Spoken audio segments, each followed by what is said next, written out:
The U.S. government shut down an investigation related to the mosque of Orlando shooter Omar Mateen. Welcome to SkyWatch TV for Tuesday, June 21st, 2016. I'm Derek Gilbert.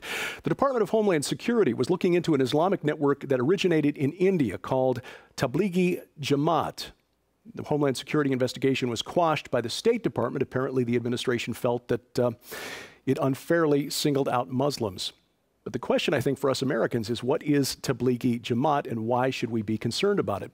So we turn to a scholar of Islamic history and eschatology. He's the author of two books that we highly recommend, 10 Years Captivation with the Mahdi's Camps and Sects, Lies, and the Caliphate, Dr. Timothy Furnish. Tim, welcome.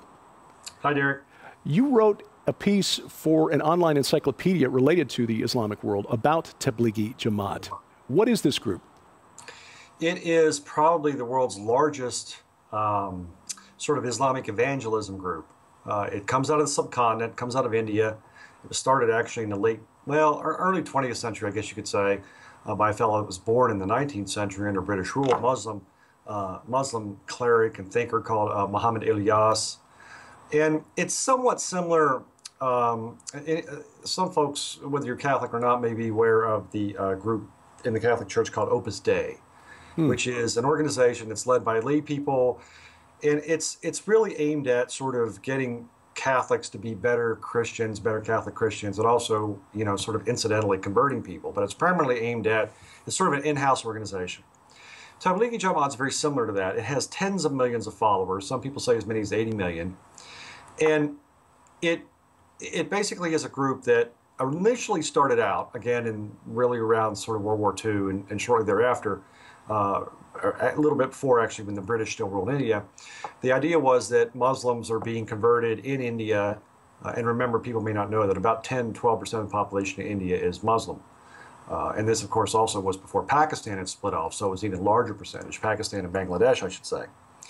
So there was a concern among some of the Muslim community that Muslims were being converted to Christianity and or Hinduism, and that they were sort of being led astray by Western secular ideas brought in by the British. So this group started out, and again, the idea first was they just worked within India, what is now India, Pakistan, Bangladesh to a certain extent, trying to get Muslims to go to mosque more often, to practice the 5 pillars, and to be basically, as they saw, better Muslims. And then the group has expanded since then, particularly after the 1960s. It's become sort of an international, transnational Islamic missionary group, or as they say, dawah, basically. As opposed to jihad, violent, means to expand Islam, it's dawah, which is peaceful.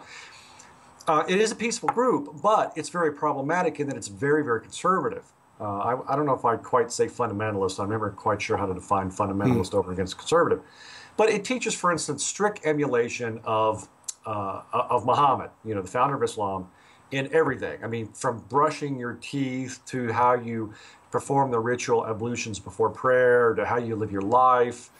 And you're supposed to exactly follow the hadiths, the Islamic sayings. Not this sort of thing is not so much in the Quran, but in the hadiths, the alleged sayings of Muhammad, and some of the other traditions.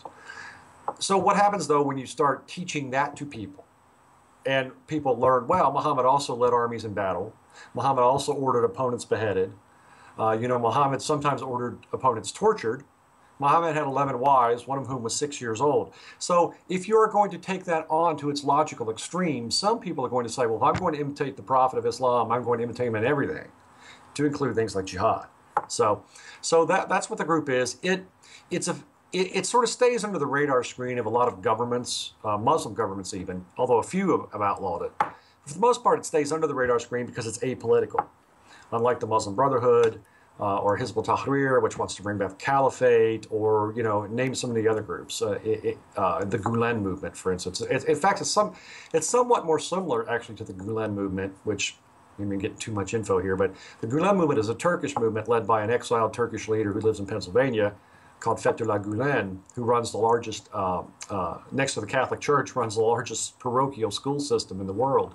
And it teaches sort of what many people, me included, believe to be sort of a moderate brand of Islam that eschews jihad, but is also, though, problematic because, again, people will come into it, as with Tablighi Jamaat, and then some people wind up going out the other side into terrorist groups. Some of the folks involved in the late 90s, remember the bombings at the U.S. embassies in East Africa? Right. those folks had come out of Tablighi Jama'at in Tanzania and wound up in Al-Qaeda. And what you referenced at the beginning was, I believe, it's Philip Haney, the former DHS official who was on with Hannity and some others, and said that he was the guy that said he had been tasked with keeping tabs on certain folks on the watch list that were Muslim, but then he was ordered, the records were ordered scrubbed. And some of these folks, like Sayed Farouk and out in the San Bernardino shooter and some other people, were affiliated with mosques involved with Tablighi Jama'at. And then the question is, and then there's some question whether Omar Mateen was also involved with this group. So it was described in one article a few years ago by a researcher as a conveyor belt or a transmission belt sort of terrorism. And I'm not sure that that's totally accurate, but the thing about Tablighi Jama'at is very interesting is it points up this sort of false dichotomy between Islam in general and terrorism. Now, when I say that, I'm not saying that all Muslims are terrorists, because again, most of them aren't. But what is the line where it stops from, well, again, like I said, you want to imitate the founder of your religion in things like, again, ritual, prayer, and so-called piety, but yet you find out that the founder of your religion practiced violence against non-Muslims and led armies in battle and conquered and beheaded and things like that. If you are dedicated, as groups like, again, Tablighi Jama'at want you to be, if you're dedicated to following him in every aspect of his life, where do you draw the line? Where do you say, well, this far and no further? So this is where, when the president says, and, what's in the news today is about Trump had called for profiling Muslims. Do you profile people in groups like Tablighi Jama'at? Do you only profile people in groups like Al-Qaeda and ISIS and Boko Haram and such? It becomes very thorny, but really, the important thing here is that you can't figure out a strategy and a policy for doing this unless you know the group and the theology and how they relate. In this administration, it's see no evil, hear no evil, speak no evil. We're not going to talk about Islamic theology. So, well, then you're not going to understand this. Attorney General Lynch over the weekend told Chuck Todd of NBC that on Monday the FBI would release edited transcripts, partial transcripts of the 911 calls made by Omar Mateen in which he pledged allegiance to the Islamic State.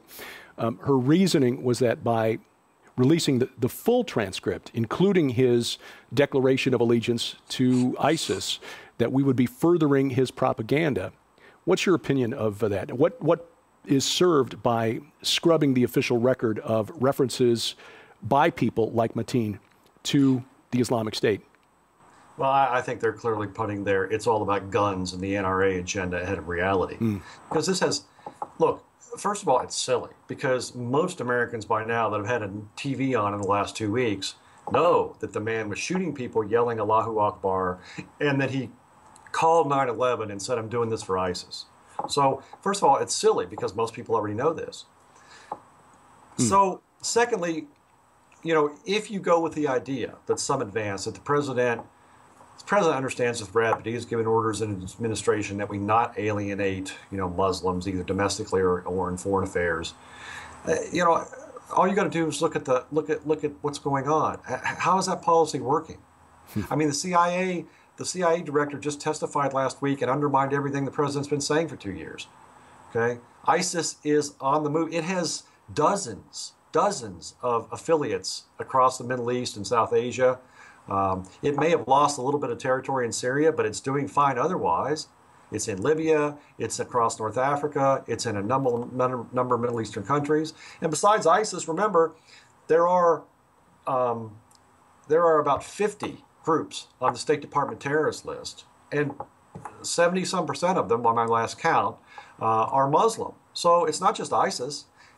And then, as we were just talking about, you have to worry about all these organizations that don't necessarily make IEDs or shoot people, but lead people in the direction of doing that, like Tablighi Jama'at, like a lot of the Salafi groups, like Hizb ut-Tahrir, who believes, again, that the Muslim world will be a suffering victim until the caliphate is brought back. Well, ISIS has the caliphate right there. I mean, Hizb ut-Tahrir may not agree with them, but their end goal is the same, a caliphate of some kind. So for the president and the attorney general to do that sort of thing, first of all, I think it's useless. And secondly, it insults the intelligence even of the people in the Democratic Party. In the piece that you wrote about Tablighi Jamaat for that the online encyclopedia, you made, I think, an observation that you alluded to in your early comments here about the group beginning in India, where the Muslim community is roughly 10 to 15% of the total population. How much of their approach to proselytizing in the name of Islam is dictated by the fact they are a small minority in their home country? Well, again, that's initially what was driving it. The idea was that the Islamic community in India is sort of under attack, and they need to stop sort of defections from Islam. I mean, in that regard, you could look at it historically, sort of like the Jesuits, the Society of Jesus. Why were the Jesuits founded? I mean, you know, now we think they were founded to advance liberal Catholicism, but remember, they were founded by an ex-soldier named Ignatius Loyola, who was concerned about what? The Reformation, and all these people leaving the Catholic Church to join the Lutherans and the Calvinists and so on and so forth. So it was sort of like that originally, but it has expanded way beyond that, because now, again, as I pointed out, something like 2/3 of the countries in Africa see Tablighi Jama'at at work there. And it's starting to worry. It worries even some Muslim countries. But it's interesting why it worries some Muslim countries and Muslim organizations. One of the main concerns of groups like the Saudis, for instance, the Saudis have banned Tablighi Jama'at because they think it's too sort of squishy. They don't think it's you know, hardline enough, because there are elements in Tablighi Jama'at of accepting Sufism, Islamic mysticism. So countries like Saudi Arabia think, well, you're sort of heretical Islam in Tablighi Jama'at. But again, it now has become really sort of a global organization aimed at converting people to Islam. And looking back again at the Department of Homeland Security and the State Department's list of officially recognized terrorist groups around the country, or groups that have been designated terrorist groups, rather, the common thread there amongst the majority is not that they're Muslim, but that they really, really like guns, huh? Right. And they're probably secretly funded by the GOP. But I mean, look, it's just silly. I mean, look, again, I've gone through the list with a fine-tooth comb. It's in the latest, again, State Department 400-page terrorism list, which I'm pouring through, and I've taken out. You look at the list. I've taken out groups that are majority Muslim, but whose ideology is not Islamic. For instance, like the PKK in Turkey. Okay, the PKK is mostly Muslim Kurds, but it's not after an Islamic State. It's a Marxist organization that wants to separate. You know, it's a nationalist separatist group in Turkey. And same things with some other groups. Popular Front for the Liberation of Palestine. It's not an Islamic group. So I've weeded those groups out. And even if you weed those out, it's still 70-some%. And there are other groups that aren't on the list that the State Department could put on there, but they haven't. They could easily put them on there. I mean, a couple of years ago, the Emirates, United Arab Emirates government put out a list of, which I talk about in my book, Sex, Lives, and Caliphate, a list of terrorist groups that they think are problematic. And 82 of the 83 groups on that list were Muslim. And they included... And this was the Emirates, so I've often wondered: are the United Arab Emirates government, is it racist somehow? It's Islamophobe. It's Islamophobic. You know, that's just kind of silly. And again, you know, if we bring that topic up and just correct some misperceptions there, Islam is not a race. So if one were to profile Muslims, one would not be profiling a race. One would be profiling a religion, an ideological construct, a belief system. And I've never found that, I don't know anywhere in the Constitution where it says you can't profile a belief system. This administration is just playing out the string. But come November, we will elect a new president, either Donald Trump or Hillary Clinton, presumably. What will the next administration have to do to get a handle on the problem posed by radical and violent Islamic groups? Well, be honest, the first thing you have to do is, Derek, is not call it radical Islam, because, and I know that everybody does it, it's easy to fall into that, because I think we equate radical with violent. And it would make much more sense just to say violent Islam, or even jihadism or something like that. But then again, we can't do that, remember, because the former Attorney General and the still current CIA director said that jihad is a legitimate tenet of Islam and has nothing to do with violence, which means that they never actually opened the books when they went to a college history class. What the next administration will have to do is be honest about it and say, look, there is a problem in the world's second largest religion. And the way I look at it is, and again, you know, I guess it's easy for me to say, I'm not the president, but if I go to the doctor, I don't want the doctor to tell me, if I have the flu, I don't want the doctor to tell me that, I just have a headache and take 2 aspirin. I want him to give me Tamiflu or tell me honestly or God forbid it's something worse. If there's something wrong, I take my truck to the Nissan dealer. I want him to tell me what's wrong with it. I don't want him to tell me everything's fine. You just got one extremist tire. Your other tires are okay.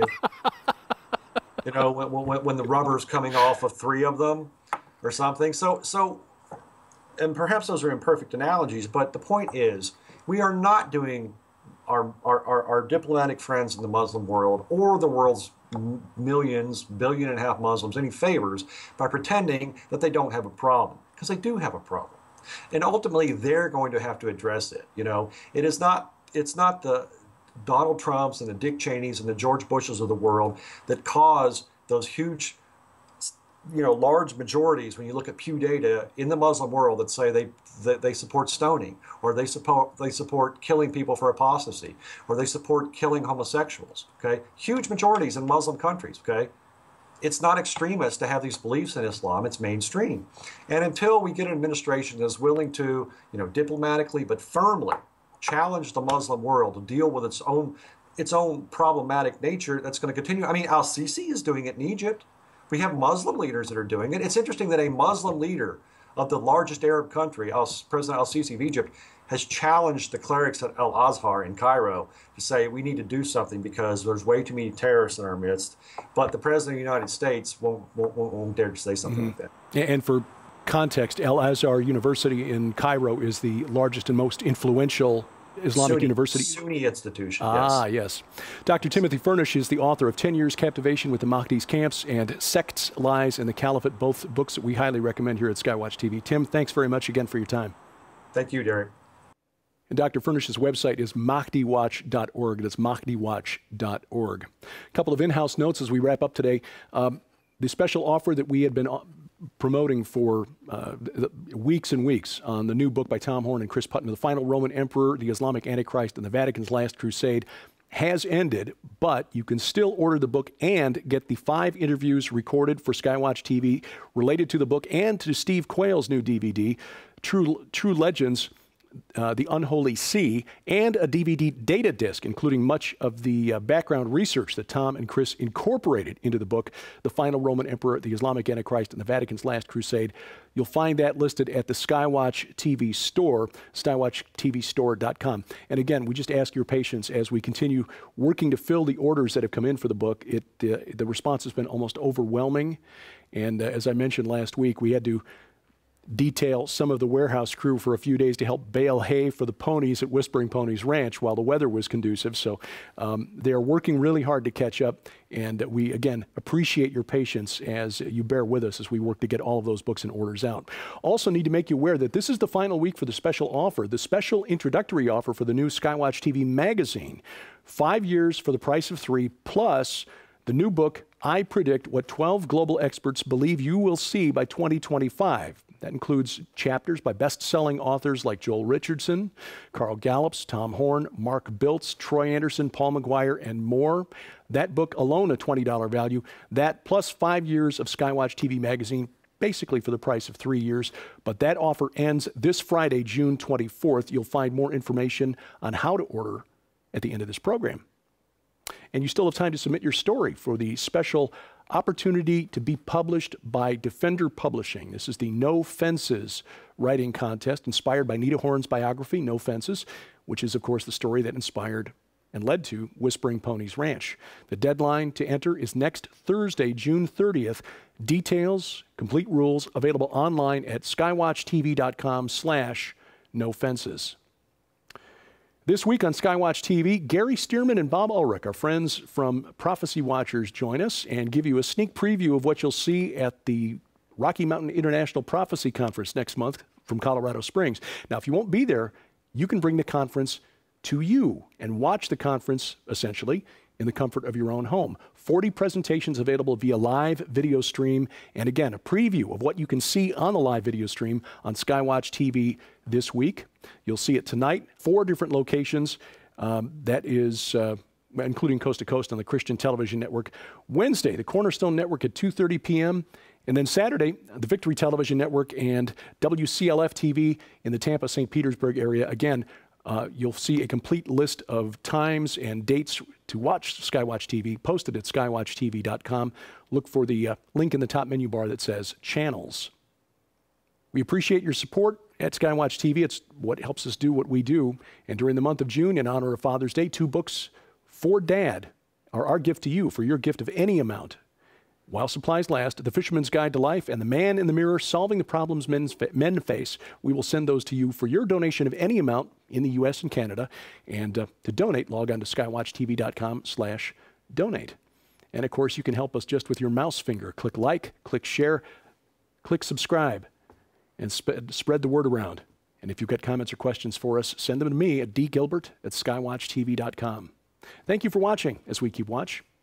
I'm Derek Gilbert, and this is SkyWatch TV. Save nearly half off the cover price when you subscribe now to the brand new SkyWatch TV magazine. For a limited time from April 24th through June 24th, 60 days only, a 5-year subscription to SkyWatch TV magazine is just $99. That's more than $75 off the cover price, which is like getting 2 years for free. Exclusive content, articles on prophecy, discovery, and the supernatural from Tom Horn, Chris Putnam, Josh Peck, science updates from Sharon K. Gilbert, geopolitics from yours truly, and guest writers like Pulitzer Prize-nominated journalist Troy Anderson, renowned Bible scholar Dr. Michael Heiser, Pentagon advisor Lieutenant Colonel Bob McGinnis, and more. But there is more. As an early subscriber, you'll be the first to get this new book from Defender Publishing. I predict what 12 global experts believe you'll see by 2025. This is a $20 value and includes best-selling authors like Joel Richardson, Mark Biltz, Carl Gallups, Tom Horn, Paul McGuire, and more. Find out what they think about the coming war between ISIS and the Vatican, the future of the Temple Mount and the Ark of the Covenant, a worldwide manifestation of angels, and the coming age of human hybrids. And we'll also add this DVD, The Best of SkyWatch TV 2015, a $25 value, including our most compelling interviews from last year, including Chuck Missler, Steve Quayle, the discussion of the Georgia Guidestones with Chris Pinto, and more. All of this together worth more than $200, yours now for just $99, but only through June 24th. Subscribe now, SkyWatch TV magazine. Just call the number on your screen or log on to skywatchtvstore.com.